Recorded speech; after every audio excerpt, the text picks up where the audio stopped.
Muy buenas tardes o muy buenos días a todos y a todas, empresarios de nuestro país que integran la comitiva y empresarias que nos acompañaron, también a empresarios y empresarias chinas en este encuentro de clausura de la Cámara de Comercio Chino-Argentina o Argentina-China. Sé que tuvo una presentación de lujo por parte de nuestro ministro de Agricultura y Ganadería, y le interrumpí seguramente su disertación, pero creo que la disertación previa de los señores ministros acerca, de lo que es la República Argentina, sus posibilidades y oportunidades inagotables de negocios, me van a eximir de hablar de cifras porque seguramente lo hizo el ministro de Economía, que los debe haber atiborrado de datos y de cifras,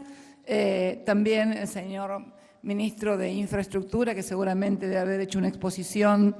de todo lo que ha sido el desarrollo de infraestructura, pero de lo que aún falta en la República Argentina y que contamos precisamente con esta articulación con la República Popular China a través de nuestra alianza estratégica integral, poder desarrollar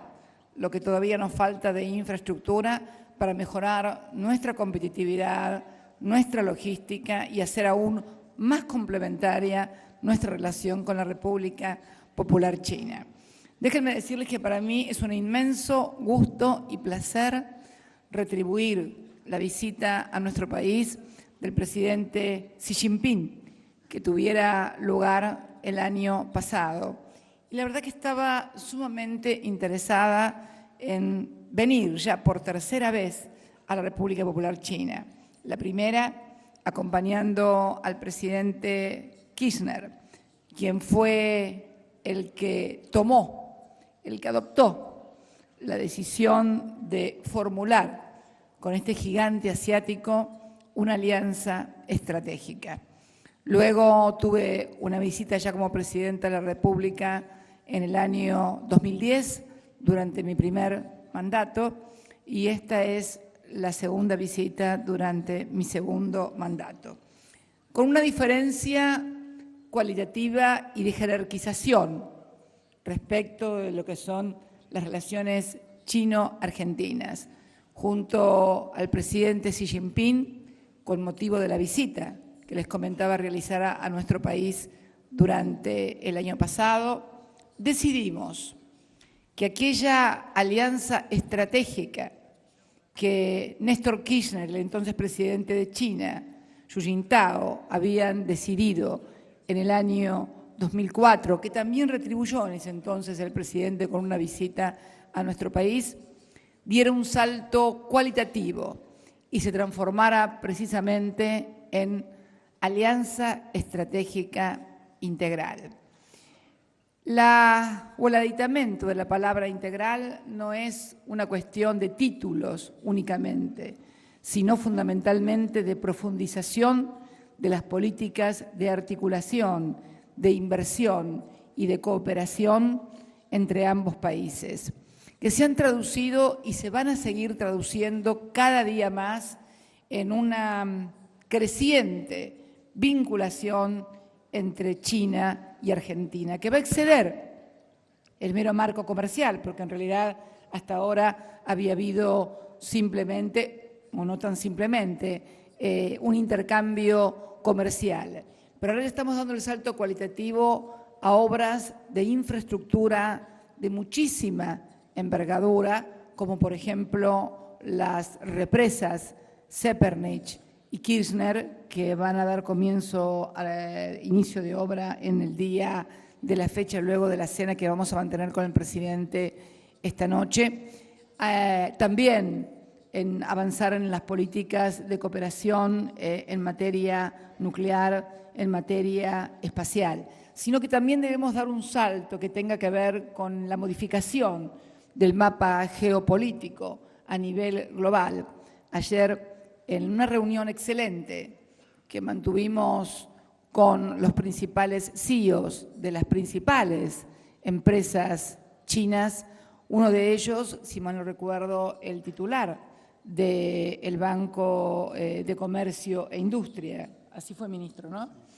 Que el ICBC, que por supuesto ustedes saben es el banco comercial más importante del mundo. Hablábamos también de la necesidad de introducir el renminbi, también como una política entre ambos países que modifique lo que ha sido hasta ahora el dominio absoluto en todo el mundo de una única moneda de reserva, en este caso el dólar.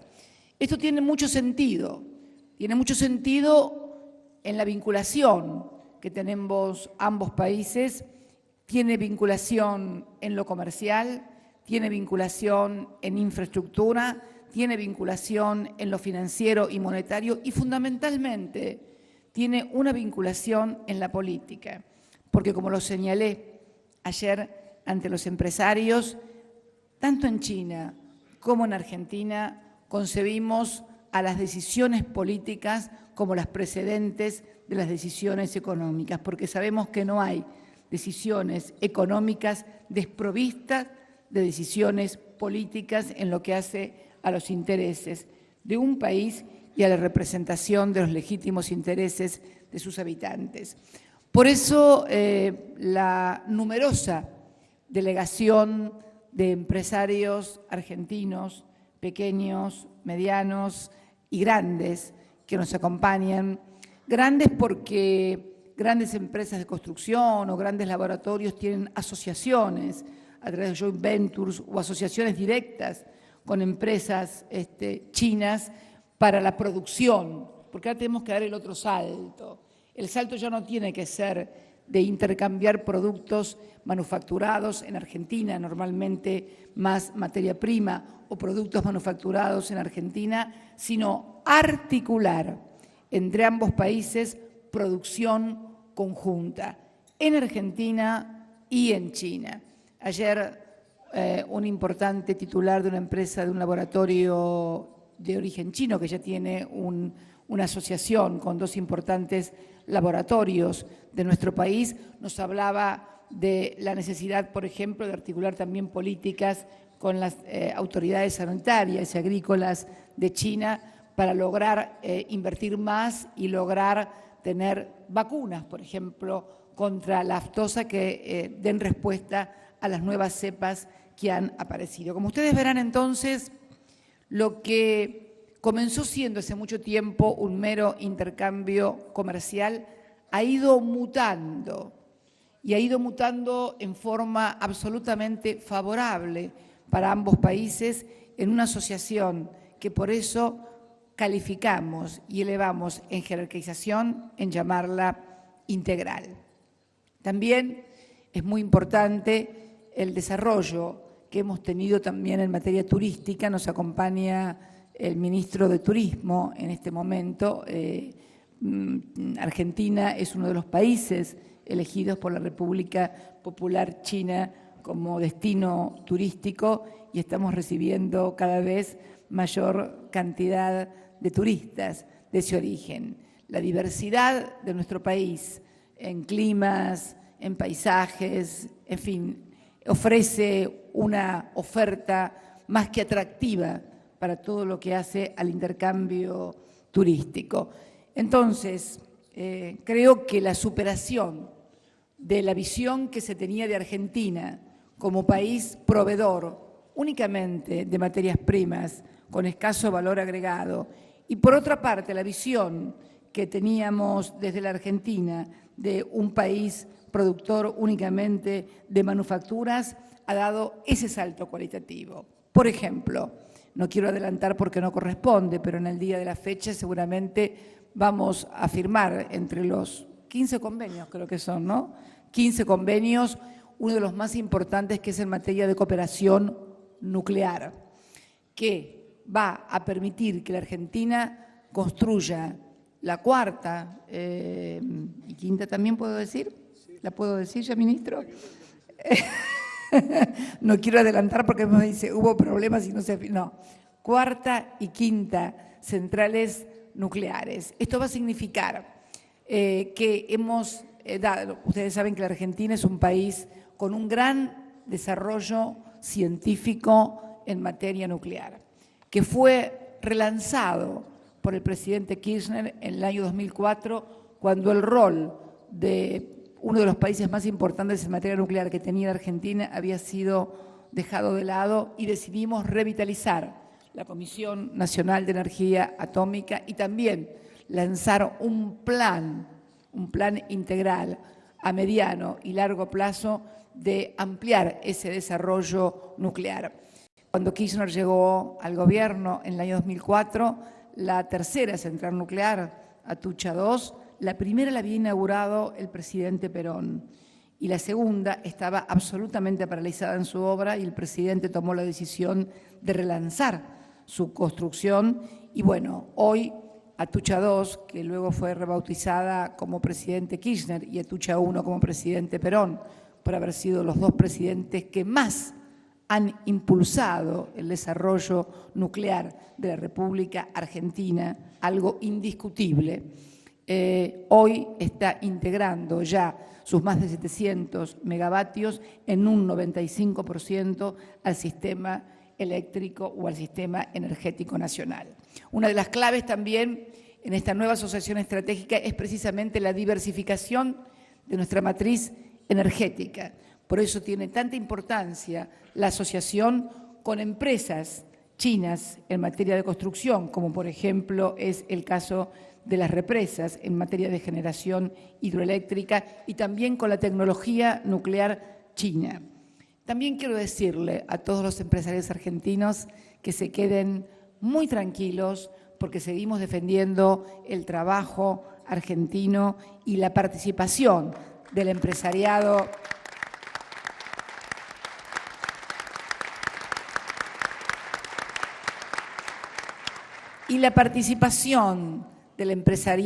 nacional en estos desarrollos conjuntos. Solamente alguien con intencionalidad política o con desconocimiento de lo que estamos haciendo puede suponer que este gobierno, y cuando me refiero a este gobierno, me refiero al gobierno iniciado en el año 2003, que hizo de la política de reindustrialización del país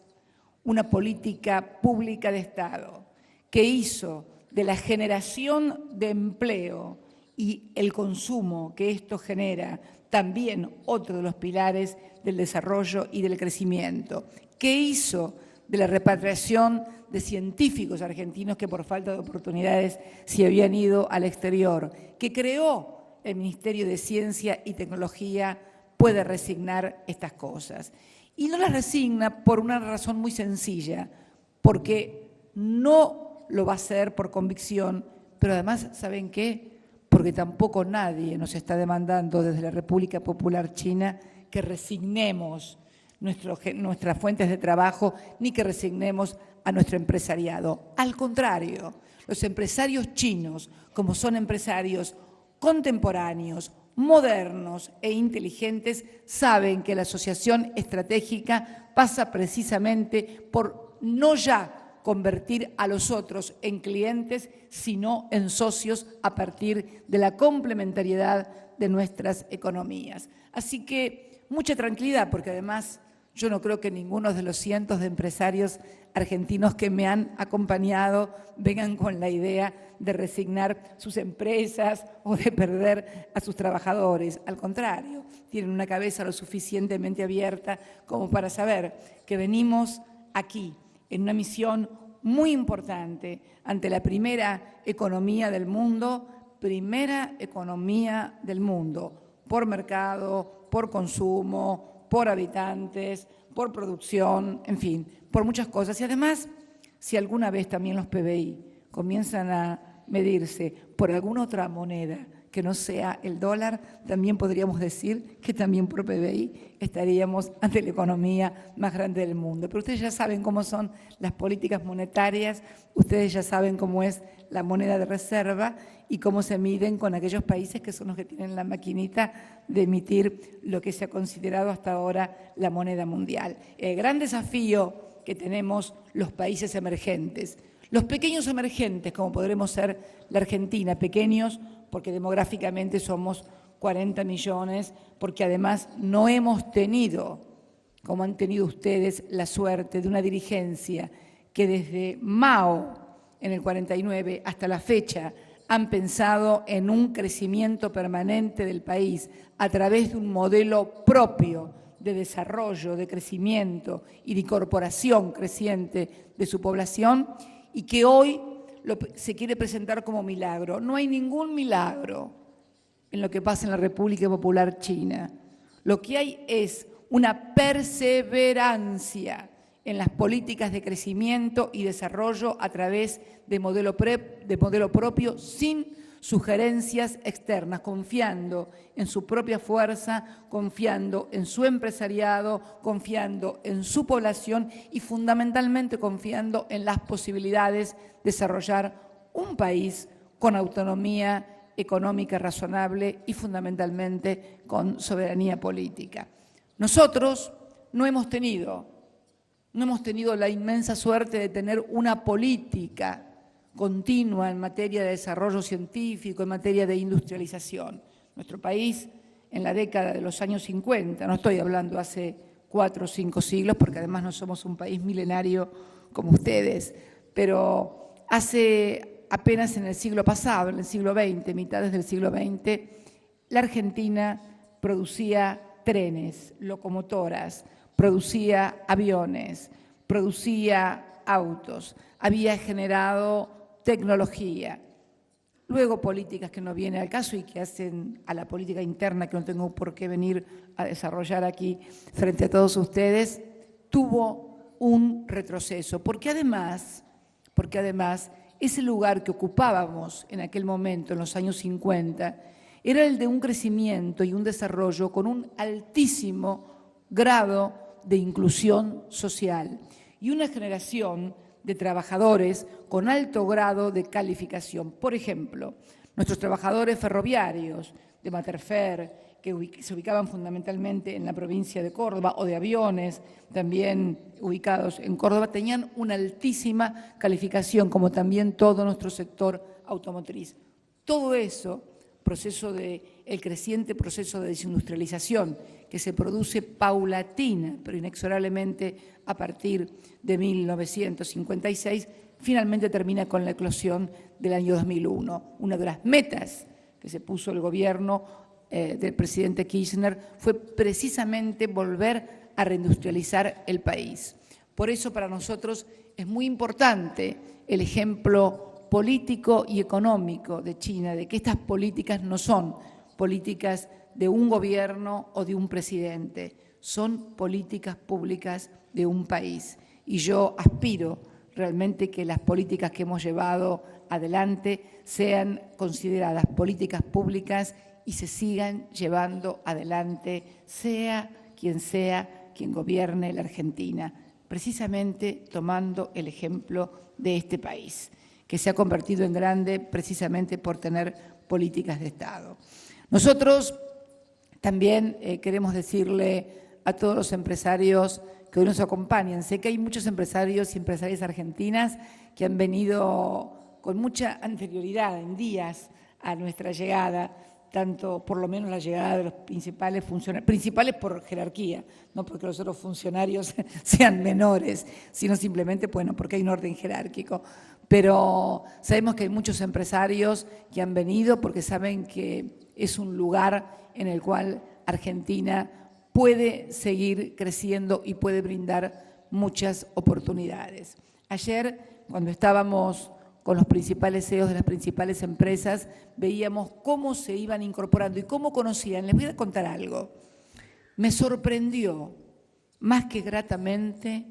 el profundo conocimiento de los principales empresarios de la República Popular China acerca de mi país, de nuestro país, de sus oportunidades y de sus posibilidades de negocios. Argentina, un país donde seguramente lo ha comentado ya previamente el ingeniero Casamichela, un país octavo en superficie en el mundo, pero que además de ser octavo en superficie en el mundo, tiene prácticamente todo su territorio cultivable.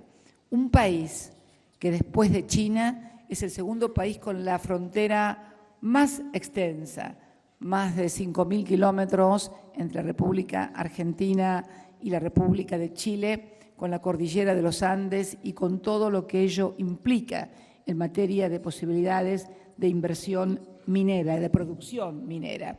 Seguramente el ministro De Vito les habrá adelantado lo que ayer comentaba respecto de nuestro yacimiento de potasio,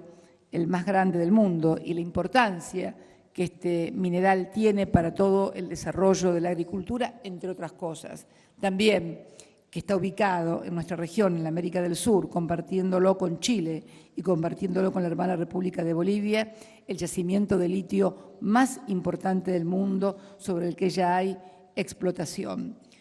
Todos ustedes también saben que estamos desarrollando la renovación de todo nuestro sistema ferroviario, que supo ser un sistema ferroviario muy importante, pero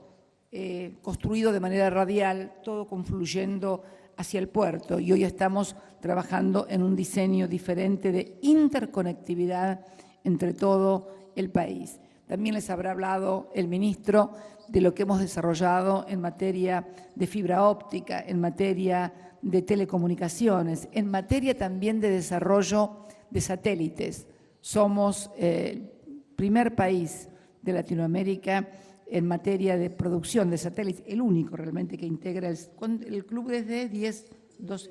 8 países. Somos el 9º nosotros, creo, ¿no?, en incorporarnos.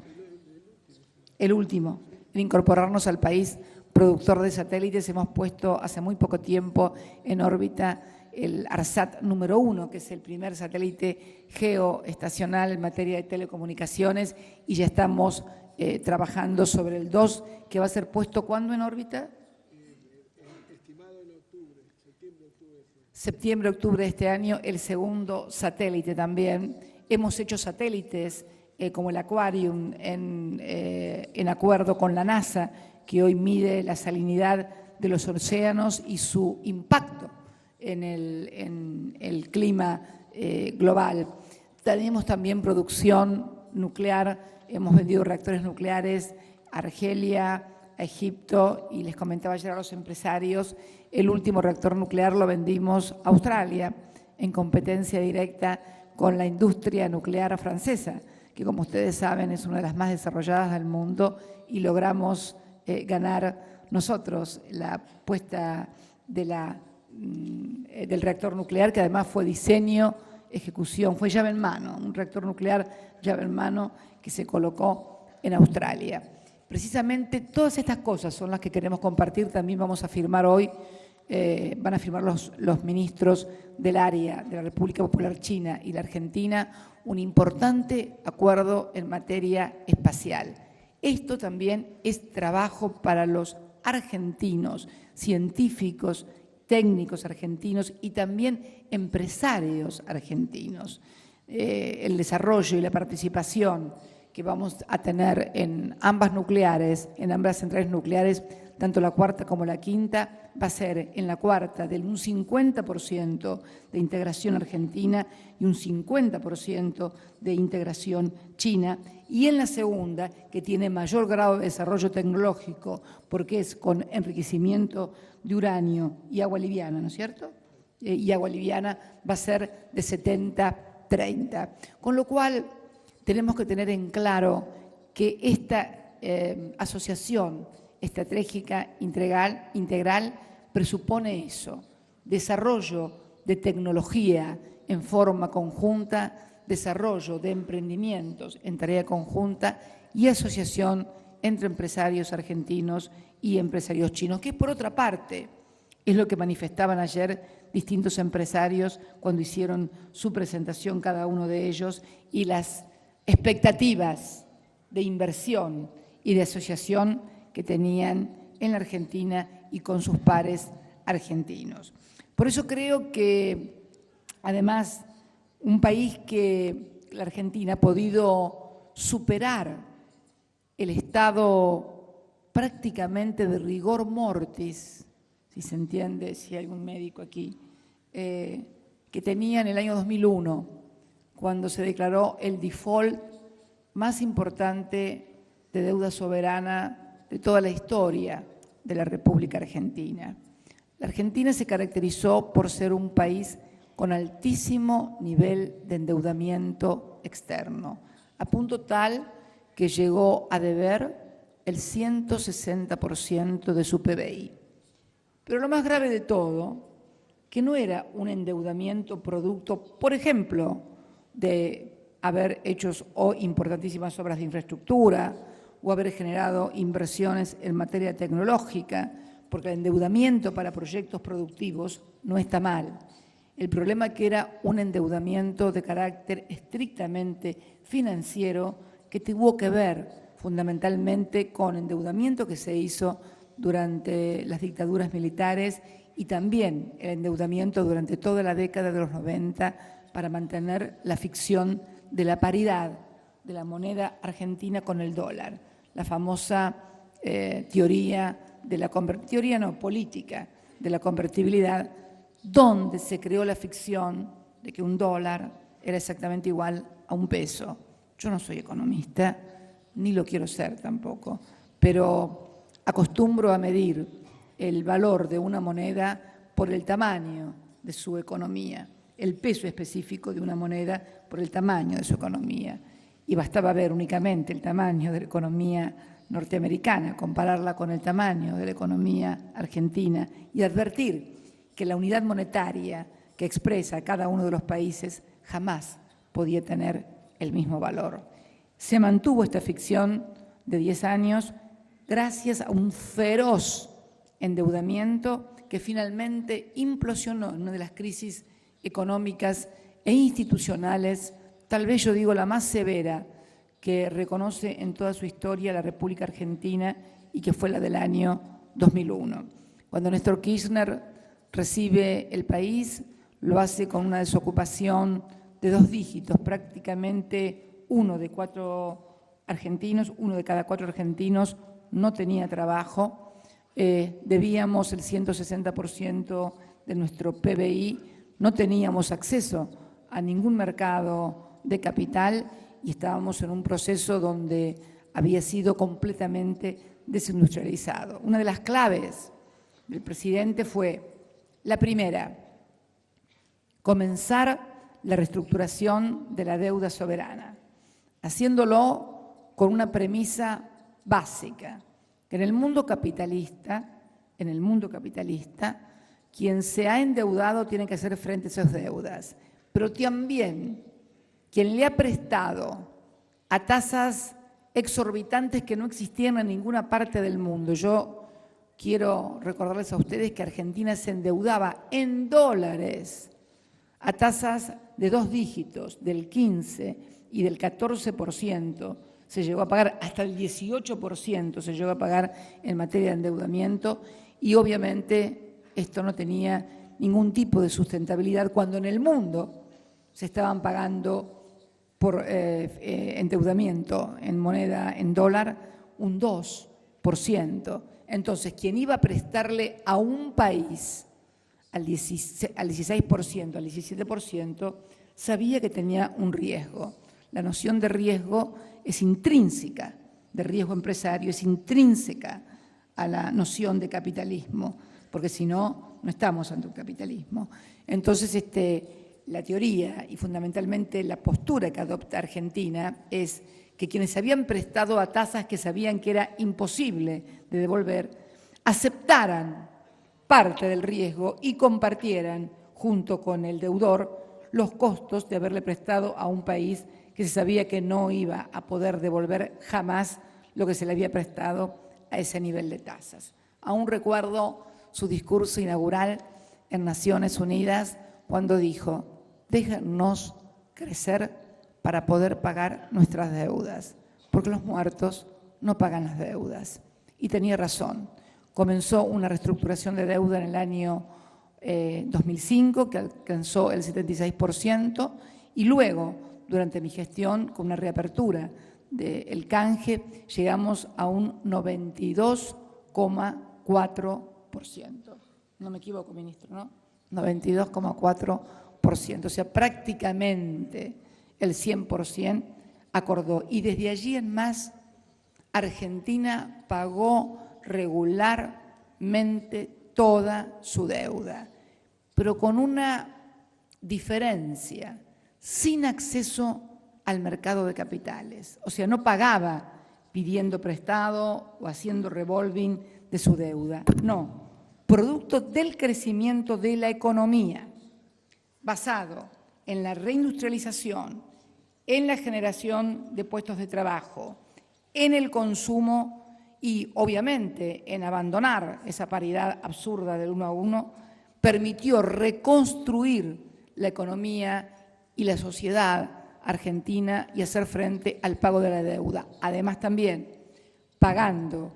y desendeudándose con el Fondo Monetario Internacional, casi en simultáneo con la República Federativa del Brasil, de manera tal de que quienes decidieran las políticas en la República Argentina fueran quienes habían sido votados por el pueblo y no desde una oficina o desde un buró, desde la ciudad de Washington, en un organismo burocrático internacional. Esta decisión de fijar nuestras propias políticas nacionales, esta decisión de fijar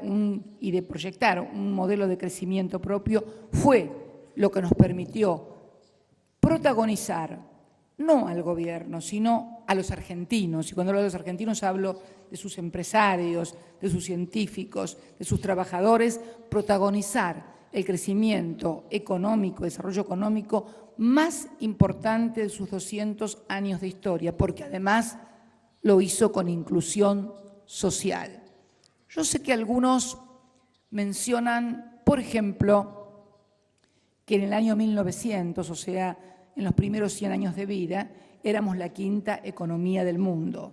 Es cierto, éramos la quinta economía del mundo, pero con un proceso de exclusión social absoluto que provocó huelgas trágicas, que provocó represión y que tenía a los argentinos o a la mayoría de ellos en un estado de miseria absoluto. Fue precisamente todo ese grado de explotación, ese grado de exclusión social, lo que origina el peronismo. Nosotros siempre decíamos, ustedes saben que yo militaba desde muy joven, y nosotros comparábamos a la tercera posición del presidente Mao con la tercera posición que desarrollaba el fundador de nuestro movimiento político, el presidente Perón. Y era que ambos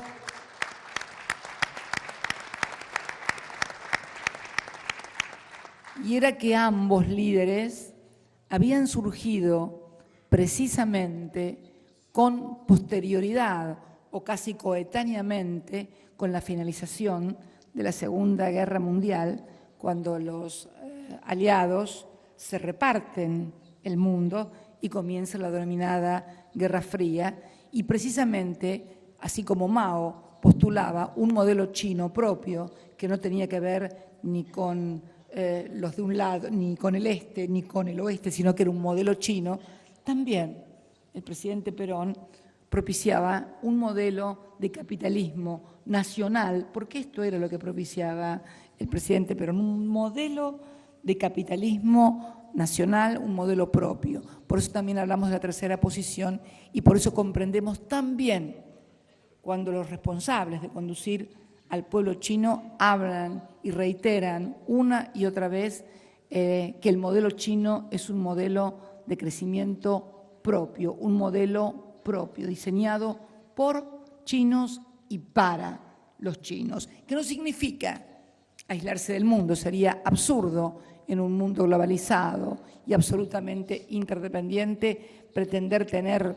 una independencia y una no conectividad. Pero una cosa es la interdependencia, una cosa es la conectividad y la otra cosa es subordinación acrítica a políticas que no responden a los intereses de cada país. Y eso es lo que nosotros pretendemos, integrarnos al mundo, pero integrarnos de nuestros propios intereses, de nuestro propio modelo y articular con otros países que también tengan la misma percepción de que ya el mundo no puede ser, como no lo fue bipolar y explotó esa bipolaridad, tampoco puede ser unipolar. Tienen que acostumbrarse todos los países del mundo a la multipolaridad y a la aparición de nuevos actores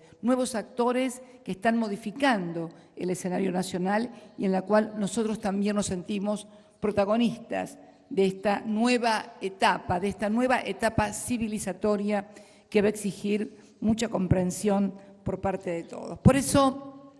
estamos aquí hoy con una importante delegación de empresarios